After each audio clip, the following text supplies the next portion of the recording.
हदीस नंबर 256। अब्बू हुरैरा रजी अल्लाह ताला अन्हु से रिवायत है कि रसूलुल्लाह सल्लल्लाहु अलैहि वसल्लम ने फरमाया, तुम मेरा मुंह इस तरह समझते हो, अल्लाह की कसम, मुझ पर न तुम्हारा खुशू नमाज का डर छिपा हुआ और न तुम्हारा रूकू, और मैं तुम्हें अपनी पीठ के पीछे से भी देखता हूं। फायदे। यह आपका मोजजा करिश्मा था कि आपको पीछे से भी उसी तरह नजर आता था जैसे कोई सामने से देखता है। हदीस नंबर 261।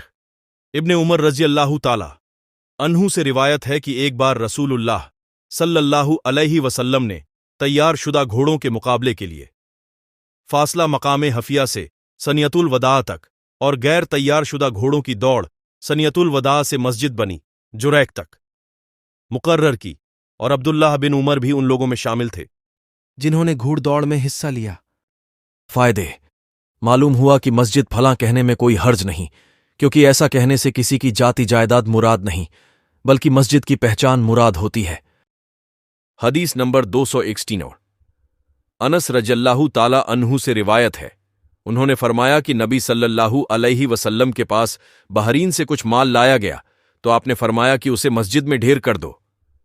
यह माल काफी तादाद में था, लेकिन रसूलुल्लाह सल्लल्लाहु अलैहि वसल्लम जब नमाज के लिए मस्जिद में तशरीफ लाए तो आपने उसकी तरफ ध्यान भी नहीं दिया।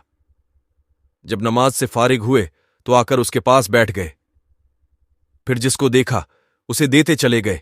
इतने में अब्बास रजी अल्लाह ताला अन्हु आपके पास आए और कहा, ए अल्लाह के रसूल सल्लल्लाहु अलैहि वसल्लम, मुझे भी दीजिए, क्योंकि मैंने बदर की लड़ाई में अपना और अकील का जुर्माना दिया था। आपने फरमाया, उठा लो। उन्होंने अपने कपड़े में दोनों हाथ से इतना माल भर लिया कि उठा न सके। कहने लगे, ए अल्लाह के रसूल सल्लल्लाहु अलैहि वसल्लम, इनमें से किसी को कह दीजिए कि यह माल उठाने में मेरी मदद करे। आपने फरमाया, नहीं। उन्होंने कहा, फिर आप ही इसे उठाकर मेरे ऊपर रख दें। आपने फरमाया, नहीं। इस पर हजरत अब्बास रजी अल्लाह ताला अन्हु ने उसमें से कुछ कम किया और फिर उठाने लगे, लेकिन अब भी न उठा सके तो अर्ज किया, ए अल्लाह के रसूल सल्लल्लाहु अलैहि वसल्लम, उनमें से किसी को कह दें कि मुझे उठवा दे। आपने फरमाया, नहीं। उन्होंने कहा, फिर आप खुद उठाकर मेरे ऊपर रख दें। आपने फरमाया, नहीं। तब अब्बास रजी अल्लाह ताला अन्हु ने उसमें से कुछ और कमी की। बाद में इसे उठाकर अपने कंधों पर रख लिया और चल दिए।